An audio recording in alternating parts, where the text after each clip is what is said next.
Hello everyone. Welcome back to our channel. Today, I'm excited to guide you through the process of setting up NetMod Syna VPN for your Trojan server. If you're new here and haven't created a Trojan server yet, make sure to check out our previous video. For more VPN updates and hidden tricks, please visit our blog. And if you're new, don't forget to like, share, and subscribe to stay updated with our latest tutorials. To begin, the first step is to download and install the latest version of NetMod Syna VPN. You can find it on your mobile app store or from the official website. Once you have it installed, go ahead and launch the app. You'll find yourself on the home screen of the application.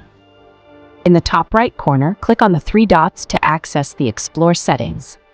Here's where you'll need the Trojan server you created earlier. Copy the server information, then from the list of menus, click on Import from Clipboard to add the server. With the server successfully added, you can now edit its settings, such as adding a valid SNI server name indication. Simply click on the pencil icon to proceed. Once all your settings are in place, it's time to activate the VPN. Simply click on the play button, and you're good to go. And there you have it, a straightforward guide on setting up NetMod Syna VPN for your Trojan server. If you found this tutorial helpful, please don't forget to like, share, and subscribe for more useful content. Thanks for watching, and I'll see you in the next video.